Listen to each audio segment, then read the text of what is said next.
Karena orang luar itu ngelihat sini untuk hygiene mereka itu takut mereka makan. Oh, masih dirasa kurang gitu Ya, Pak dirasa ya? kurang. Tapi khusus untuk ya warung-warung lah ya. Kalau Oke. kita mau warung kita banyak orang mau makan di sana, khususnya orang luar, kita harus prepare kita punya hygiene juga. Betul, betul. Mereka menghidangkan itu layaknya seperti tamu gitu loh. Pakai meja, makan pakai sendok sama garpu. Sedangkan mereka orang luar tuh tidak mau begitu.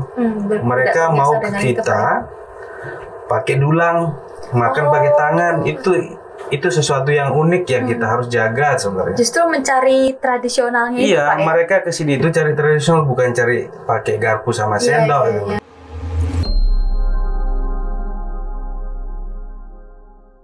Halo Voters, kembali lagi dengan podcast Voice of Tomorrow. Dan pada podcast kali ini, saya Karin yang akan menemani teman-teman Voters beberapa menit ke depan. Nah, pada podcast hari ini, kita tentu saja akan membawakan topik yang lebih seru nih dari podcast sebelumnya.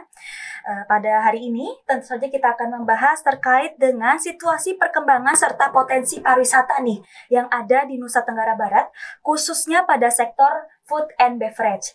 Nah, karena pembahasan kita terkait dengan food and beverage, pada kesempatan kali ini kita sudah mengundang tamu yang luar biasa nih. Di depan saya sudah ada Bapak Sudirman Sahibudin. Betul nih Pak? Nah, teman-teman perlu tahu nih, beliau merupakan Ketua Asosiasi F&B di Nusa Tenggara Barat. Betul ya Pak? Nah, kalau boleh tahu, mungkin Bapak bisa cerita dulu nih terkait dengan latar belakang Bapak, terus mungkin kemudian Bapak juga bisa menceritakan ke teman-teman bagaimana sih dan apa itu Ketua Asosiasi F&B di Nusa Tenggara Barat. Oke, Assalamualaikum warahmatullahi wabarakatuh. Perkenalkan, nama saya Sudirman Saifuddin. Bisa dipanggil Sudirman, atau orang Eropa tuh biasa lebih easy-nya dipanggil Sudi. Oh, Sudi, Pak Sudi. Kalau di laki name lah. Oke. Jadi background saya memang pure di food and beverage. Saya di lulus SMK tahun 99, itu fokusnya di hotel sebenarnya. Oke. Terlepas dari saya diajarkan untuk konsisten dengan background saya sendiri. Saya lulus 99 di SMKN 4 Mataram di bagian perhotelan. Setelah itu hotel to hotel sebenarnya. Jadi hotelnya itu dari Lombok Raya, Oberoi Lombok, setelah itu ke Meru Mata sekarang, setelah itu ke McDonald's, 7 tahun di Malaysia, di hotel, lepas itu balik ke Bali, beberapa villa di sana sebagai head butler. Setelah itu ke kapal pesiar, 2 kontrak 2 tahun lebih kurang, balik lagi ke Lombok di beberapa hotel di sini, hingga sekarang menjabat sebagai GM di The Concrete Lombok. Karena hotel ini baru, udah berkonsep villa luxury, dengan konsepnya itu butler service di Kuta area di Mandalika. Oh, di Kuta Pak ya? Oke. Berarti Bapak luar biasa nih, sudah banyak banget pengalamannya di dunia pariwisata dan mungkin fokusnya di bagian F&B Pak ya? Ya, walaupun saya fokus di F&B, sekarang sudah ada GM. Jadi sebagai seorang GM itu kita harus bisa semua. Menyeluruh Pak ya? Menyeluruh. Tapi babnya base-nya itu di food and beverage. Kalau bicara tentang asosiasi ini yang saya bawa ini, di Indonesia itu berdiri tahun 1982. Namanya itu Indonesian Food and Beverage Executive Association.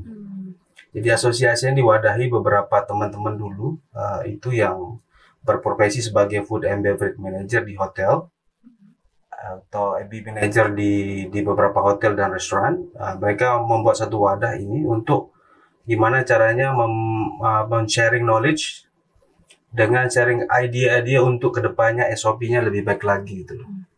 Dan di bawah kita tuh, di adik-adik di bawah tuh bisa terdeveloping dan bagus. Dan kita berkolaborasi dengan teman-teman di akademisi, supplier, dengan owner-owner hotel dan restoran juga.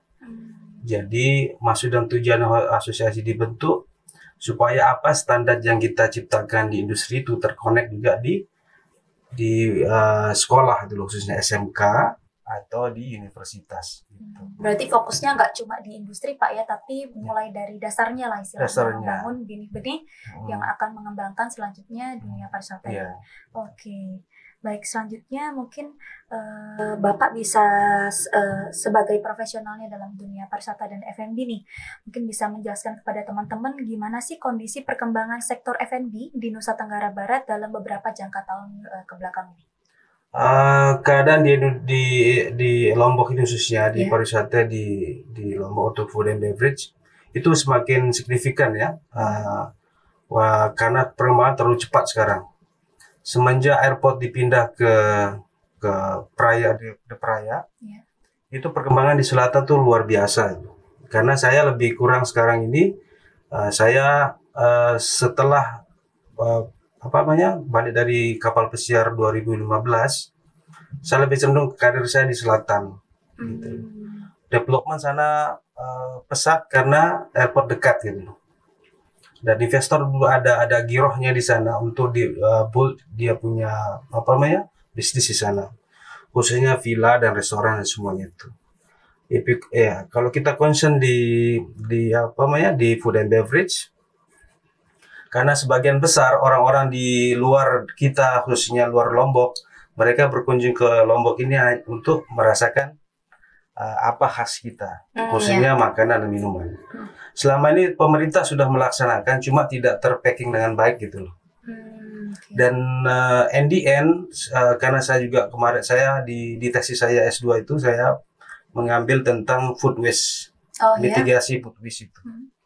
Ternyata di NTB khususnya di Mandalika itu tidak ada yang care tentang food waste tersebut. Masih menjadi permasalahan besar, Pak ya? Permasalahan terbesar bagi kita. Nah, kami di IBEC, khususnya di IBEC nasional sudah kita sepakati gimana cara untuk reduce food waste tersebut gitu loh. Start dari kami sendiri sebenarnya sebagai profesional, kami menyusun food cost masing-masing. Seperti saya info tadi itu, misalkan ayam taliwang, itu dia punya resepnya apa saja loh. Nah, dari sana kita sudah tahu cost kita berapa, jualnya kita berapa, dan pendapatan kita berapa. Nah, dari sana kita udah reduce proportion itu berapa. Nah, itu harus habis.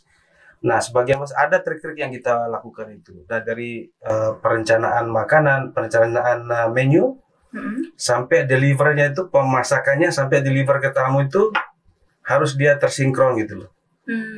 Dan gimana kalau makanan tidak enak, pasti ada food waste di sana. Iya. Nah, itu yang challenge kita sebagai Indonesia, gimana caranya bisa food waste itu terpakai lagi untuk biar dia terdaur ulang dengan sedemikian rupa dan balik lagi ke rantai makanan tersebut. Mungkin sebelum lanjut membahas terkait dengan food waste nih Pak, mungkin bisa bantu jelasin ke teman-teman terkait dengan food waste itu apa sih? Food waste secara generalnya itu sisa makanan yang tidak bisa digunakan. Jadi selesai makan, sisanya udah selesai gitu. Mungkin bisa dikenal dengan limbah gitu Pak ya? Limbah, bisa dibilang limbah. Nah, itu memang bukan di Indonesia, di NTB saja, di Lombok saja, di Bali pun begitu juga. Makanya teman-teman yang berincas di masing-masing restoran, sebagai manager, restoran manager, itu challenge terbesar untuk mereka untuk bagaimana caranya biar tamu datang menghabiskan makanan itu gitu. Dengan asumsi, karena kalau terlalu banyak food waste yang kita hasilkan,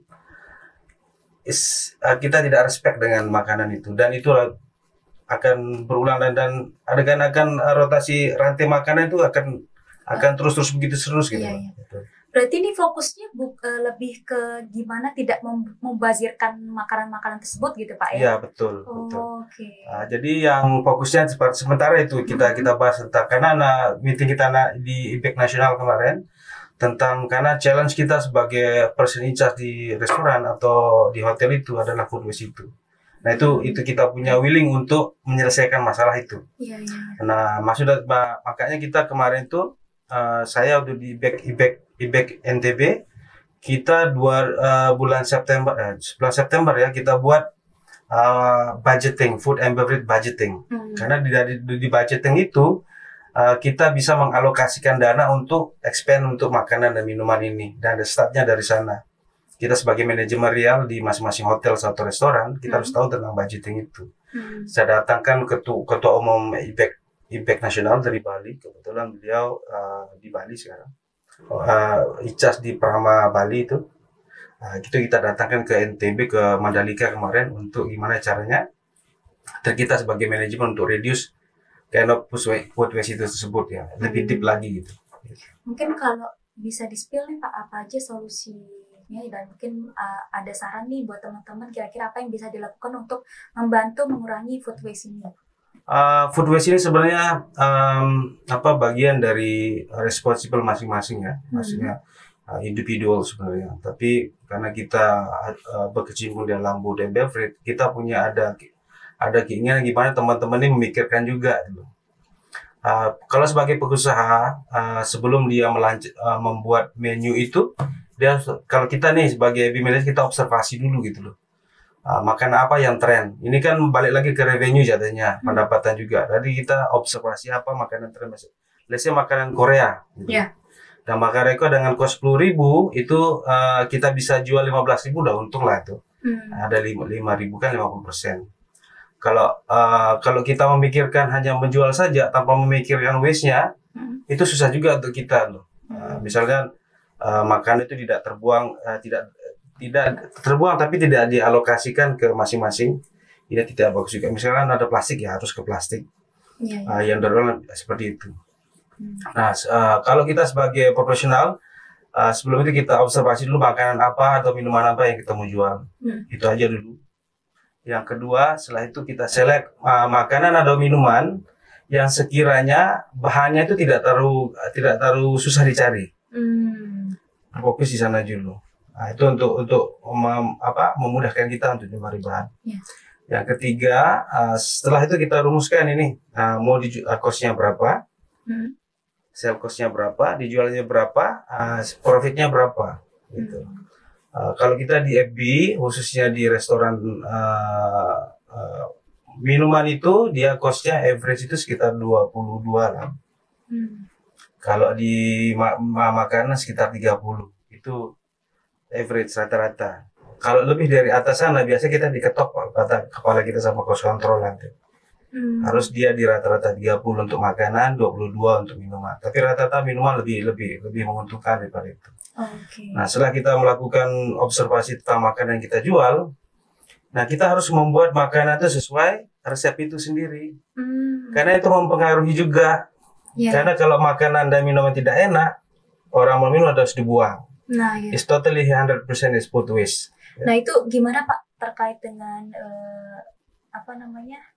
seleranya itu kan di Lombok ini kan ada nggak cuma wisatawan lokal nih, ada wisatawan luar juga. Dan yang kita tahu lidahnya wisatawan lokal dan internasional itu sangat berbeda gitu. Itu gimana Pak solusinya? Oke, yang pengetahuan saya, experience saya, pengalaman saya, makanya saya bilang tadi tuh kita observasi dulu nih, market kita mau main kemana? Apakah anak muda? Apakah dia dari outside of Lombok? Overseas, yang orang-orang bule itu. Biasa kita di sana tuh membuat satu resep dia. Resepnya misalkan hot nih. Nah, ini hotnya seberapa gitu. Lebih cenderung ke sana saja sih. Tapi overall kalau orang ke Lombok tuh pasti dia ekspektasi pertama dia harus makan ayam taliwang. Yang kedua tuh sate rembige. Itu teman saya sendiri loh, dia udah buat itinerary sendiri untuk I'm landed to airport, I need to go to this one and this one and this one. Udah ada list goals-nya gitu Pak ya. Dia punya itinerary gitu loh. Tapi dia ekspektasi sebelum, karena orang kita ini orang di luarnya sudah paham dia, dan dia udah observasi dulu. Dia cek di Google itu ada even TripAdvisor, dia cek itu makanan itu dia ada berefek samping enggak sama mereka. Mereka udah tahu sendiri gitu loh, dan they need to trying gitu loh. They are willing to trying the how is gonna be this food and beverage gitu loh. Gitu. Nah, ini Pak kan tadi kita sudah bahas terkait beberapa makanan yang biasanya dijadikan to-do list lah untuk diincar sama wisatawan luar. Nah, selain itu mungkin ada makanan atau minuman khas dari sini lainnya yang berpotensi untuk dikembangkan dan akan ramai gitu untuk dicari atau diincar sama wisatawan-wisatawan di kemudian hari? Kalau kami di BKNTB kemarin bulan Desember 2023 kami melakukan karena kita concern kita ke halal tourism. Ya. Karena IPEC ini mengacu kepada knowledge itu loh, untuk upgrading skills adik-adik kita, khususnya bartender, barista sama waiters itu untuk skills mereka. Karena sekarang udah ada standar kan, kita ada certification itu untuk barista, bartender dan so on. Nah, kita buat event kemarin untuk mengangkat kearifan lokal ini, karena kita kasih challenge mereka semua bartender itu non-alcohol beverages ya. Nah, ini kita ngangkat itu dengan concern non-alkohol halal tourism sebenarnya. Kita buat di Svarga waktu itu.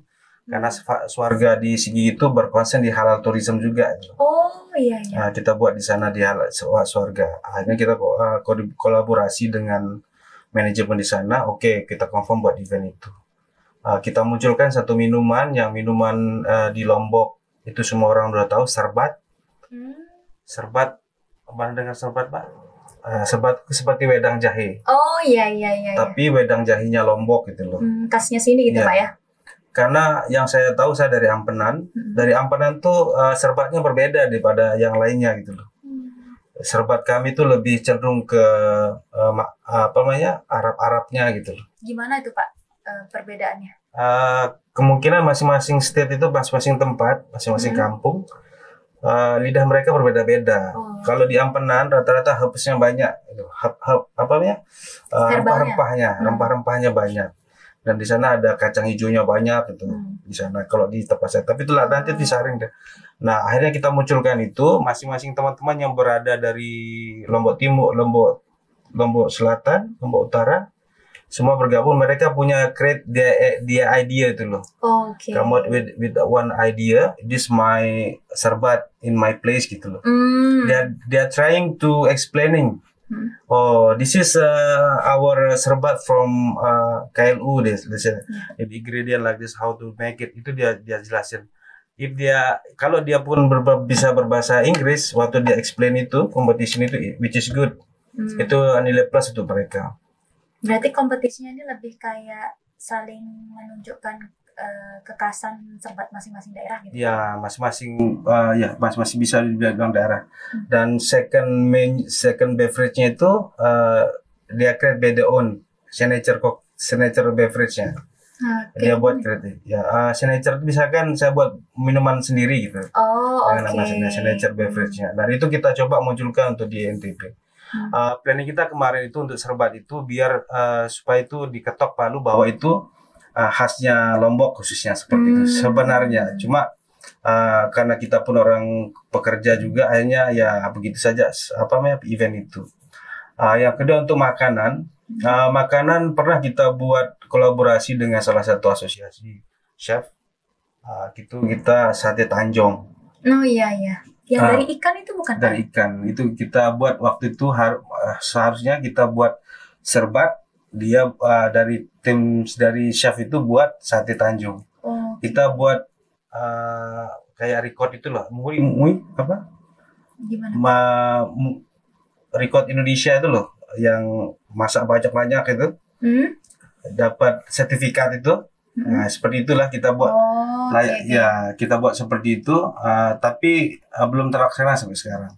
Sebenarnya yang sekarang udah diangkat tuh kan sate remiga, ayam taliwang. Nah, ini yang challenge kita terbesar di KLU itu. Kenapa? Sate Tanjung itu. Mau tidak banyak orang yang tahu. Iya Pak, kayaknya juga yang dari saya dengar sih, kebanyakan orang tuh pasti langsung ke arah sate remiga atau enggak ayam taliwang gitu. Untuk ke yang lain kayak pelacing kangkung pun juga nggak terlalu tenar kayaknya ya di kaum wisatawan. Iya, betul. Secara universal sihnya orang semua sudah tahu pelacing kangkung Lombok tuh lebih enak.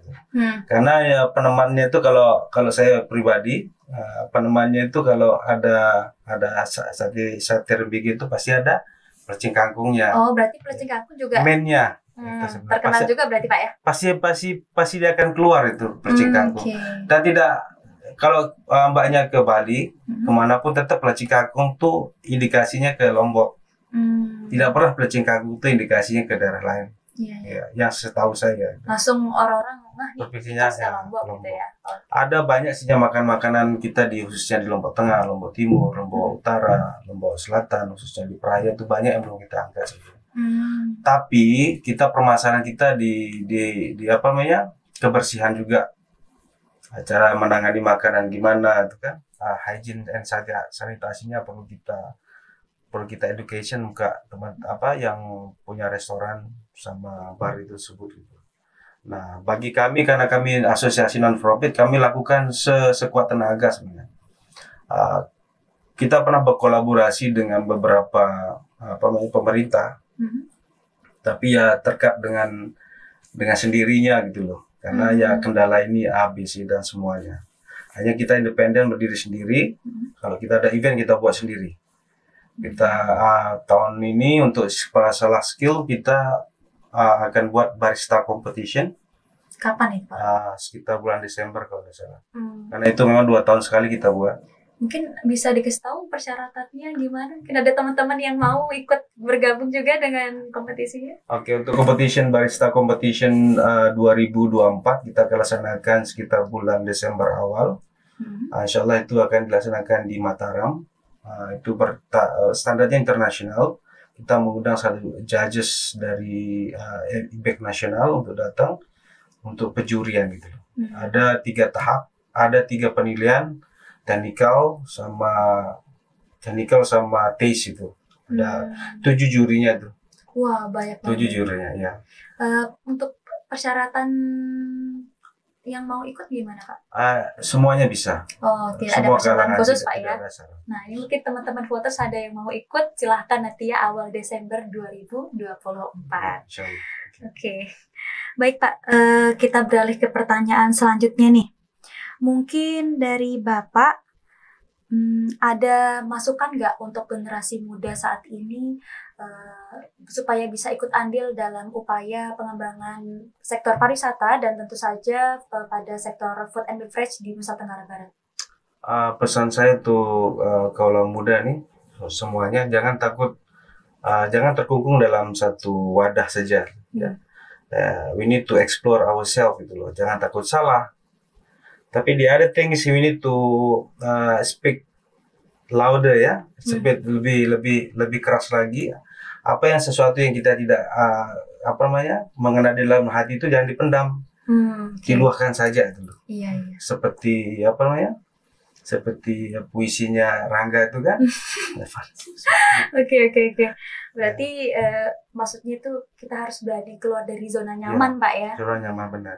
Itu sih permasalahan terbesar kayaknya pemuda-pemuda saat ini gitu. Pada lebih mending ya stuck di situ-situ aja, nggak berani untuk mencoba hal-hal baru. Padahal saat ini peluangnya sangat besar gitu, Pak. Apalagi dari sektor pariwisata dan F&B di Lombok ini kan pariwisatanya juga salah satu sektor yang paling berkembang dan berpotensi, Pak ya. Memang kalau kita flashback lagi karena hotel saya di waktu GP itu kan full itu 100% dari Honda punya ini, Honda punya intinya di sana itu untuk bagian food and beverage, pertama kita harus aware tentang hygiene and sanitize. Karena orang luar itu ngelihat sini untuk hygiene mereka itu takut mereka makan. Oh, masih dirasa kurang gitu, Pak dirasa kurang. Tapi khusus untuk ya warung-warung lah ya. Kalau kita mau warung kita banyak orang mau makan di sana, khususnya orang luar, kita harus prepare kita punya hygiene juga. Betul. Food handling, gimana cara handlingnya, kebersihannya dan semua. Ya, yang kedua berpikir outside the box dari itu, explore gitu loh. Explore, jangan bermutu yang dibuat ya percing kangkung, bisa saja maksud saya. Cuma bikin inovasi gitu, Pak ya. Di inovasi gitu. Jangan terlalu pedas juga ya. Memang kita pedas, cuma gimana orang tuh balik lagi dan satu lagi yang itu sebenarnya harga juga. Oke. Yang permasalahan kita terbesar di Indonesia ini, kalau lihat dia itu orang luar, kita langsung harus cas. Naikin, Pak ya. Itu yang masalah. Benar. Maka kalau kita di profesional, ya harga 10.000. Even dia dari top level, middle atau down, itu it doesn't matter gitu loh. Iya. Ini cost yang kita jual, ya sih kita jual. Gitu. Kalau teman-teman yang di lokal ini, maksudnya yang non educated lah, maksudnya dia lihat oh ini orang luar nih kelapa harga 10 dijual 20.000 gitu. Iya. Harusnya tidak seperti itu gitu loh. Iya Pak, saya sempat berpikir juga sama masalah itu karena sebelumnya saya juga pernah melakukan beberapa wawancara sama turis luar dan kebanyakan mereka itu juga mengkomplain masalah harga itu Pak, kayak dia ngelihat nih warga lokal dikasih harga sekian, mereka bisa dikasih harganya tuh melonjaknya jauh juga Pak, kayak harga 10 bisa jadiin 100 segala macam gitu kan. Sangat mengurai kenyamanan mungkin Pak ya untuk para wisatawan luar itu. Betul. Nah itu bagian dari responsibel kita juga di asosiasi, gimana educated mereka bahwa itu tidak benar gitu loh. Itu juga mengganggu sustainable-nya Pak ya. Sustainable tourism tersebut. Karena fokusin kita kan sustainable tourism nih. Dan mereka tuh datang balik lagi dan rotasi rantai makanan itu berputar terus gitu. Balik lagi ke food waste tersebut ya. Jadi proses itu kita di hotel kalau breakfast itu kan ada bread yang tidak kepake tuh. Oh iya. Nah kita alihkan ke pastry, dia buat seperti cake nantinya dan itu kita jual lagi gitu loh. Itu dijual lagi dengan sedemikian rupa kan si pastry-nya pinter tuh, dipotong-potong, dibuatin cake, puding ke apa, ditaruhin es krim. Nah itu harganya lebih menjanjikan juga tuh, dan rasanya enak juga, dan itu tidak boleh dibuang gitu loh. Gitu. Nah itu yang kita lakukan sekali di hotel gitu. Oh iya. Oke, luar biasa. Baik, mungkin kita bisa lanjut lagi ke pertanyaan selanjutnya. Nih, dalam konteks goals menuju Indonesia emas pada tahun 2045 nih Pak, mungkin Bapak punya visi atau harapan untuk Nusa Tenggara Barat sebagai salah satu daerah yang menjadi destinasi unggulan dunia. Harapan saya semoga kedepannya untuk bagian food and beverage ini lebih berpikirnya in advance, ke depan loh, jangan mundur gitu loh. Yang begini kita harus pikir ke depannya dan kita harus open minded. Apapun yang orang masuk ke Lombok khususnya, kita harus terima yang positifnya, kita buang yang jeleknya gitu loh. Dan para kaula muda nih, kalau kalian punya chance untuk bekerja di luar negeri, untuk profesional khususnya di kapal pesiar atau di Dubai kayak kerja untuk di hotelnya, kalian pergi saja dulu di sana, nimba ilmu di sana, balik lagi ke Lombok dan implementasikan apa ilmu yang kalian dapatkan. Berarti saran Bapak lebih baik kita untuk merintis karir ke luar dulu gitu Pak ya? Overseas ya. Kalau di sana tuh mindset kita berubah gitu. Karena saya umur 21 tahun sampai umur 29 tahun, umur 30 tahun, saya tidak di Lombok gitu. Saya di luar terus, tidak pernah menetap di Lombok. Saya menetap Lombok tuh 2010 sampai sekarang. Kira-kira saran Bapak nih untuk mungkin teman-teman yang ingin berkecimpung di dunia pariwisata atau food and beverage untuk memulai karir itu lebih baik dari mana Pak? Karena karir itu tidak langsung jam ya. Saya pun dari training dulu, even saya tuh dari steward, tukang cuci piring. Terus itu naik lagi pekerja harian, terus dikontrak gitu loh. Dari sana kita berpikir, karena proses itu panjang tuh sebagai kita di hospitality industry. Kalau kita, yes, we have a good educations. Let's say you study in your university or the other university, you willing to have after you finish your study, then you willing to become supervisor. I think nggak bisa. Karena kita pelayanan kita itu ya ada pelayanan, kita melayani orang gitu loh. Tidak bisa kita selalu study langsung kita supervisor level. Then the other thing is the English. Kita di hospitality industry ini, kalau kita berkecimpung di sana, kita English it must gitu. Beberapa saya di pertemuan juga saya tekankan juga sama adik-adik didik saya di universitas atau di SMK itu, English is must, karena pariwisata itu kondaknya nggak cuma nasional Pak ya, kita akan bertemu dengan orang masyarakat dunia ini gitu. Harusnya kita bahasa Inggris kita ya lebih dari negara lain gitu. Berarti memang harus, namanya kalau kita pengen sukses tuh mau gagal dulu dan harus bisa menghilangkan gengsi ya Pak ya. Betul. apalagi kalau dunia pariwisata nih, kita harus tahu dari bawah gitu Pak ya, biar kita istilahnya nanti di posisi atas juga sudah paham apa aja yang perlu kita managing, apa yang kita controlling gitu Pak ya. Oke, kita mungkin masuk ke bagian tantangan nih Pak. Dengan berbagai tantangan global yang ada saat ini nih, kayak mungkin seperti perubahan iklim yang sekarang kayaknya unpredictable gitu Pak ya, terus juga adanya persaingan internasional dan teknologi yang luar biasa cepat banget perkembangannya ini, gimana Nusa Tenggara Barat bisa tetap relevan sebagai destinasi pariwisata dan daerah yang memiliki potensi industri makanan? Oke, seperti saya bilang tadi itu kan, kita ambil perbandingan nih antara Malaysia dan Indonesia. Malaysia tuh even mereka tuh Muslim country, mereka tetap masukkan semuanya ke dalam mereka dengan aturan-aturan yang ditentukan sama pemerintah mereka, seperti itu. Mungkin sama seperti di Lombok khususnya nih, karena kita halal friendly lah bahasa seperti itu. Kita tetap menginput semua orang-orang dari luar tanpa menghilangkan kita punya tradisi gitu. Khususnya yang makanan, let's say makanan pelacing yang pedas ya pedas saja. Kemarin kita sempat discuss dengan di Bonjeruk, saya diundang dari asosiasi juga sana untuk memberikan masukan tentang makanan yang mereka hidangkan. Mereka menghidangkan itu layaknya seperti tamu gitu loh. Pakai meja, makan pakai sendok sama garpu. Sedangkan mereka orang luar tuh tidak mau begitu. Mereka mau kita pakai dulang, makan pakai tangan. Itu sesuatu yang unik yang kita harus jaga sebenarnya. Justru mencari tradisionalnya itu, Iya, Pak, ya? mereka kesini itu cari tradisional, bukan cari pakai garpu sama sendok. Sama kita kalau kita kayak ke Cina atau ke Korea dengan supit, mereka melakukan itu. Nah, gimana cara kita educated mereka yang tamu-tamu luar itu, dan we explain, oh you need to wash your hand with this one, and after you eat by your hands, with this one first. Kan kalau di hotel tuh ada starter kan, soup, main course, sama dessert.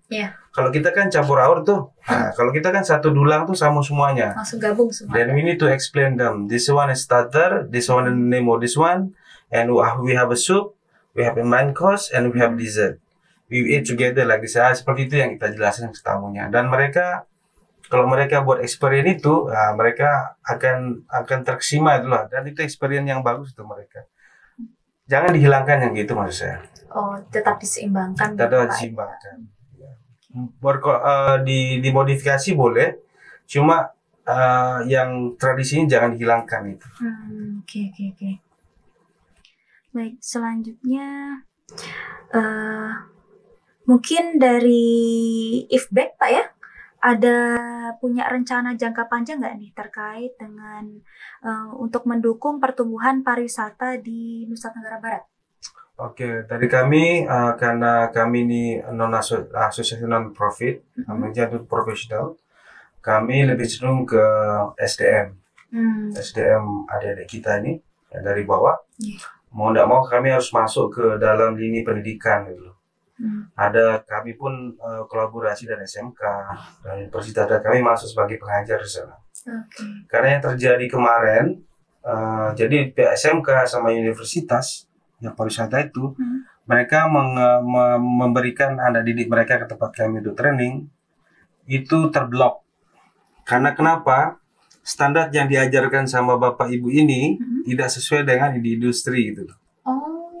Nah, awalnya kita komplain terus, gimana SMK ini, gimana universitas ini, apa mereka diajarkan. Nah itu, akhirnya kami kolaborasi dengan mereka dari pihak universitas sama SMK ini. Oke, kami masuk ke dalam, ke lini mereka. Nah ini loh yang terjadi di industri. Karena standarnya di pendidikan itu ada pakemnya memang, tapi kami tidak di industri itu. SOP itu bisa berubah dalam 2 menit. Dan we need to taking outside the box itu. Misalkan hujan, gimana caranya? Kita harus plan B and plan C itu. Seperti itu. Nah itu yang kita coba kolaborasi dengan beberapa sekolah. IBEC buat kolaborasi dengan itu gitu loh. Dan kedepannya ada kesinkronan di sana antara materi yang disampaikan di sekolah dengan yang di industri itu nge-match dia. Dan anak-anak pun akan respect sama kita waktu kita memberikan pengajaran sama mereka gitu. Oh ini di industri dan ini kalian diajarkan, dan tidak ada yang kepikiran oh ini kenapa begini ini gitu. Udah ada jawabannya langsung. Iya, Pak. Soalnya kan memang pariwisata ini kita lebih, kalau di industrinya kita lebih ke prakteknya gitu, Betul, Pak ya. Teori betul. itu perlu, tapi yang lebih diperlukan lagi tuh kemampuan dalam mempraktikannya secara langsung. Betul. Tapi kendalanya di sekolah-sekolah atau universitas masih belum istilahnya memfokuskan ke arah sana gitu, Betul, Pak ya. betul. Okay. Tapi sekarang sudah mulai mereka dan kita sudah mulai berkolaborasi dulu. Mungkin kedepannya kita lebih baik lagi, dan antara pendidikan dan industri ini harus rematch dulu, kolaborasi. Mungkin ada rencana yang sudah pasti akan dikerjakan gitu, Pak, ke depannya? Kita dengan Poltek Par Lombok kemarin kita discuss untuk food waste ini. Gimana caranya dari beginner kita mengajarkan mereka untuk untuk reduce food waste ini. Itu challenge. Saya udah ngomong sama Kak Prodinya kemarin tentang project ini. Gimana cara kita untuk reduce ini. Karena mau tidak mau kita harus educated semua mahasiswa sama siswa dan mahasiswa. Gimana caranya dari awal ini kita harus educated mereka. Waktu mereka ready di industri, mereka sudah ready gitu loh. Oh, ini yang saya harus lakukan untuk mereduce food waste ini. Apa aja tuh Pak yang mungkin bisa dikasih tahu, bisa dilakukan sama kita nih mahasiswa? Soalnya kan kebetulan nggak semua juga sudah berkesempatan mendapatkan pemaparan tentang food waste ini dan gimana mengimplementasikannya. Mungkin Bapak bisa berbagi ilmunya di sini, apa yang bisa kita lakukan, apa yang bisa kita upayakan gitu. Oke, step-step dari food waste itu pertama penyusunan menu. Apa menunya seperti saya bilang itu, lalu bahan-bahan apa yang digunakan, setelah itu diproduksi, dimasak nih. Setelah kita susun menu dan skosnya selesai, dimasak. Masaknya harus enak. Kalau tidak enak nanti dibuang sama tamunya. Ya, biar istilahnya doyan ya. Dan itu balik. Nah, seandainya pun ada sisa, kalau kita di industri kita sekarang ini kita buat challenge ke tamunya tuh. If you finish your food or beverage, you have another discount for 10%. Seperti itu trik kita sebagai sales, part of sales marketing. Dan di sana misalkan ada food waste di sana, kita ada dua, kita reduce dia ke untuk tanaman maggot. Kan sekarang banyak tuh tanaman maggot. Kemarin saya sempat discuss dengan Dinas Lingkungan Hidup di Praia. Di salah satu desa di Praia itu sudah memanfaatkan itu untuk maggot. Jadi sisa makanan itu dikasih maggot. Kan maggot itu untuk bahan kasih ikan kan? Untuk makannya itu Pak ya? Makannya itu ya seperti itu dia rotasinya. Untuk plastik ya didaur ulang, mungkin dibuat untuk tas-tasan itu seperti itu loh. Tapi fokusnya di food waste itu. Nah, khusus yang untuk food waste yang bisa digunakan lagi, kita buat dengan harga spesial dengan tidak mempengaruhi kualitasnya. Kita jual promo gitu loh. Promo misalkan ini apalah dibuat sama chef itu, nanti kita promokan dengan harga spesial seperti itu. Jadi intinya makanan dan minuman tidak terbuang dengan sia-sia. Intinya mengurangi mubazirnya ya, Pak ya. Nah ini Pak, mungkin Bapak bisa kasih contoh keberhasilan dari pelaku industri F&B di Nusa Tenggara Barat yang bisa dijadikan sebagai inspirasi nih oleh teman-teman yang sedang menonton podcast kita kali ini. Bisa memberikan contoh, mungkin ada beberapa orang yang Bapak tahu mengalami keberhasilan gitu di pengembangan F&B di industri pariwisata ini, Pak. Sejauh ini saya tidak terlalu signifikan di ITB dan Lombok khususnya. Cuma produknya aja yang kita lihat sekarang, khususnya yang kita bahas kemarin itu.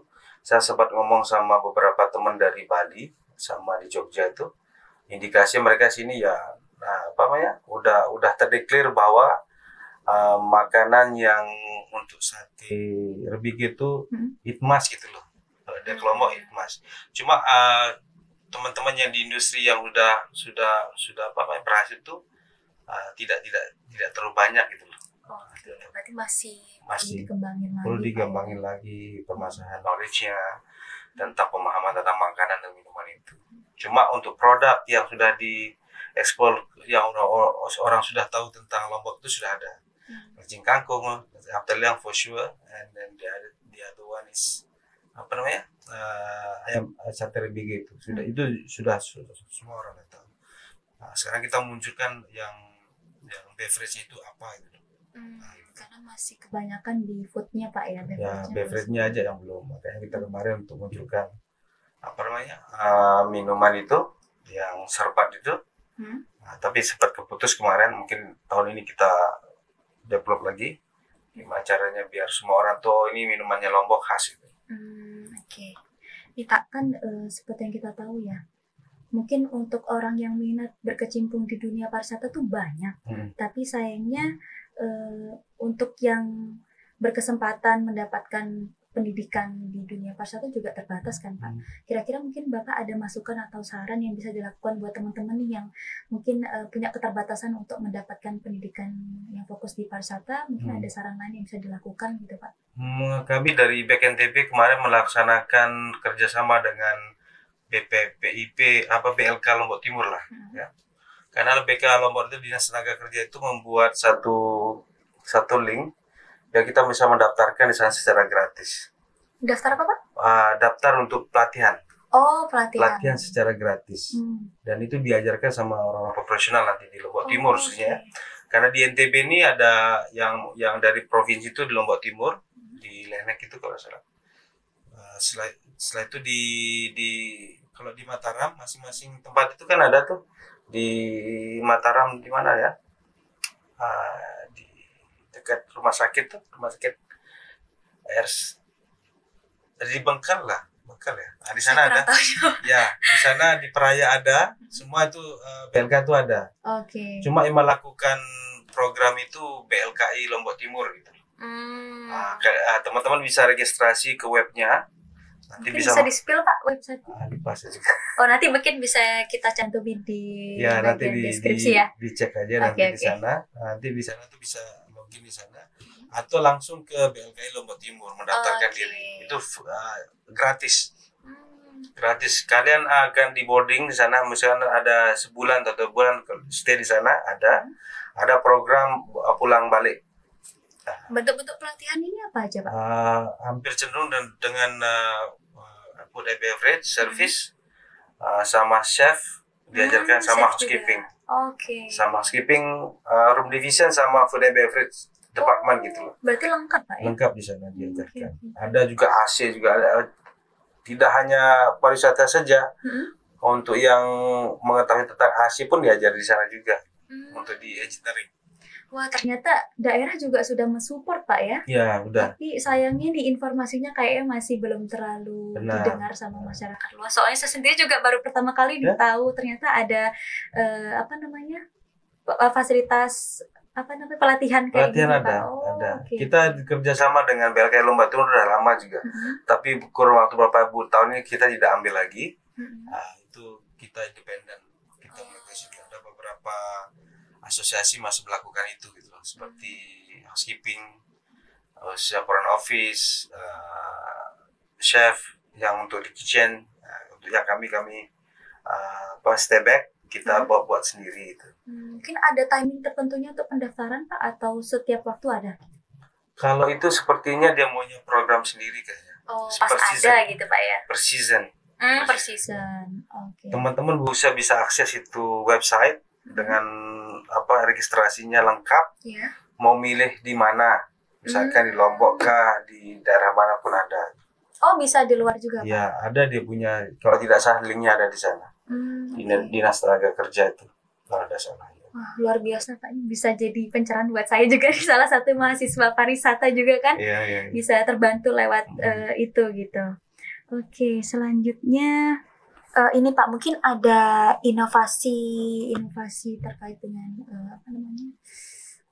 sektor F&B yang mungkin menurut Bapak itu paling menjanjikan nih untuk dikembangkan dan diterapkan.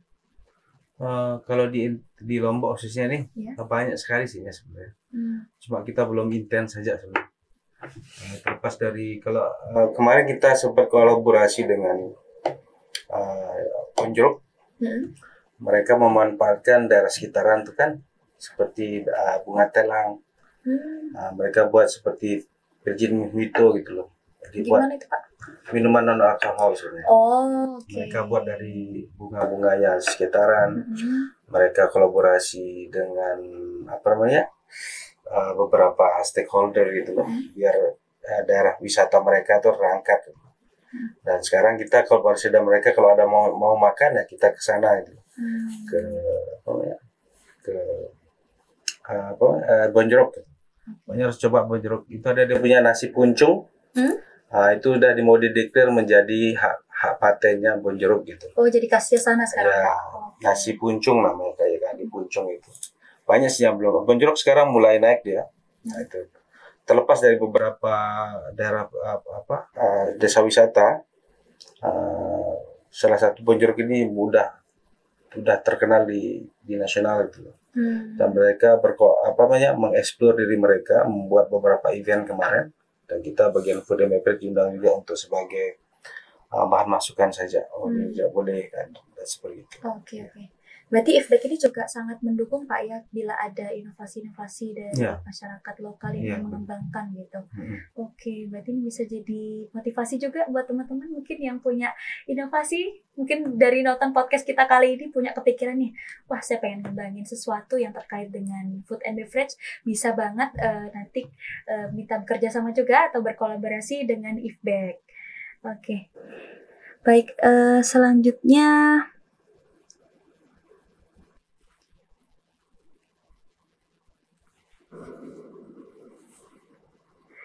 ini Pak, menurut Bapak, apa pentingnya keberlanjutan dalam pengembangan industri pariwisata dan F&B dalam upaya perwujudan Indonesia Emas pada tahun 2045? Seperti kita ngomong tadi itu kan, sustainable tourism kan, itu berawal dari kita sendiri. Karena kesadaran masyarakat di NTB khususnya di Lombok ini masih rendah tentang food and beverage, makanya kita masuk di sana tentang penanganan tentang food waste tersebut. Sudah dilaksanakan, cuma education masing-masing tempat itu berbeda-beda, khususnya di Balai Selatan, Utara, dan di Tengah. Nah, kita sudah melakukan itu dulu. Dari pertama melakukan pelatihan, kita sudah melakukan itu kerjasama sama LKI Lombok Timur, dan kita sendiri membuat event-event seperti free untuk barista. How to make good coffee, kita harus lakukan itu. Pelatihan gratis, kita kolaborasi dengan beberapa vendor susu dan kopi, kita buat gratis tahun lalu di Grand Madani. Susu juga Pak? Ya kan, itu pakai cappuccino itu kan pakai susu. Oh iya. Ya, waktu menyampur itu pakai susu kan. Nah, itu. Kita kolaborasi dengan supplier susu dengan kopi. Kita buat event gratis di Madani untuk knowledge, dan kita kasih gratis makan, minum, pelatihan, dan sertifikat dari kita juga. Itu bagian dari kita juga untuk develop untuk sustainable tourism tersebut. Karena kalau kita tidak memberikan educated teman-teman di barista tentang proses how to make this thing, itu kan tidak bagus juga untuk kedepannya. Dan pelatihan juga kita lakukan competition tersebut untuk membangkitkan gairah mereka untuk berkompetisi. Motivasi Pak ya buat teman-teman. Gitu. Tiap tahun kita ada. Setiap tahun ada. Setiap tahun ada. Udah dimulai dari tahun berapa? Kalau di NTB mulai tahun 2018 kita udah buat. Tapi waktu itu berjalan sedemikian rupa, mulai aktifnya itu 2019. Kita buat event-event banyak itu, pelatihan, barista, bartender, waiter, kita buat how to be good waiter gitu. Itu kita lakukan, kita buat pelatihan. Bisa dilihat di Instagram kami di IFBEC NTB. Bisa lihat itu kegiatan kami dari awal kami bentuk gitu. Oh iya. Baik Pak, mungkin kita beralih ke topik lain nih. Kan kemarin sempat ada pandemi COVID Pak. seperti kita tahu itu sangat berdampak ke semua sektor, termasuk juga pariwisata dan tentu saja pasti berdampak ke sektor F&B Pak ya. Yang mungkin Bapak tahu kira-kira apa aja sih dampak yang paling dirasakan saat itu dan mungkin masih menjadi kendala sampai saat ini? Secara general itu semua, not even Lombok ya, kita seluruh dunia juga merasakan. Iya. Kendala yang kita lakukan kemarin itu kita mulai membedah diri. Oh ini loh, kita hygiene itu gimana? Oke. Kan itu berkaitan sama kesehatan kan? Iya. Nah, karena kita berkaitan sama makanan dan minuman, kita berkolaborasi dan teman-teman profesional juga kita buat pelatihan kemarin itu. Gimana cara menangani makanan dan minuman gitu loh. Dan itu untuk upgrade kita punya skill juga. HACCP itu gimana caranya dihandle kan, proses-prosesnya. Makanan itu dibersihkan dulu, setelah itu di penyimpanan gimana dan suhu-suhu seperti itu. Nah itu kita, karena COVID itu mengejar kita untuk bersih sebenarnya. Oh iya betul Pak. Ya. Wash the hand itu sebenarnya kalau saya di kapal pesiar dulu, di kapal pesiar itu harus kita cuci tangan. In and out harus cuci tangan. Sebenarnya udah jadi kewajiban Pak ya? Kewajiban. Nah itu terimplementasi secara general setelah COVID. COVID. Hanya semua orang terbiasa untuk wash the hand, pakai hand sanitize. Kita diajarkan untuk bersih. Nah bersihnya itu berefek kepada kita punya kesehatan juga. Nah, dan orang kalau kita makan dulu kan pas ini bersih, ya. Karena belum ngerasain efek dari kurang bersihnya itu Pak ya. Iya betul. Jadi kita setelah kali kita di industri kita belajar untuk bersih. Dan kita menggunakan sesuatu itu sesuai pada tempatnya akhirnya. Dulunya nih makanan ini pindah ke sini kan, dicampur-campur dulunya itu, khususnya dia punya garpu, sendok dan semuanya itu. Sekarang lebih spesifik gitu. Ya dulunya kan bersih yang tidak terlalu bersih mungkin kan. Sekarang setelah COVID lebih bersih lagi. Selain itu mungkin ada kendala lain Pak yang ikut terpengaruh dan masih sulit untuk ditangani? Sementara banyak sih ya tentang pola mindset juga nih. Teman-teman muasyad itu yang dulunya balik lagi kebersihan. Dulunya aset sudah selesai, sekarang harus bersih. Open closing itu rutinitasnya sudah SOP-nya sudah berubah. Dulunya tidak pakai hand glove, sekarang udah pakai hand glove. Dan dulunya itu kalau barang-barang tuh dicuci saja bisa dikeringin biasa. Sekarang udah nggak boleh. Harus dikeringin, di wrap lagi, dimasukkan lagi sesuai dengan sama tempat. Seperti saya bilang tadi, itu bagian dari hygiene-nya sebenarnya yang paling utama. Pak ya. Dan for sure ya pendapatan sih, pendapatan. Tapi seiring waktu sudah normal sekarang kan? Kok sekarang sudah normal? Sudah normal.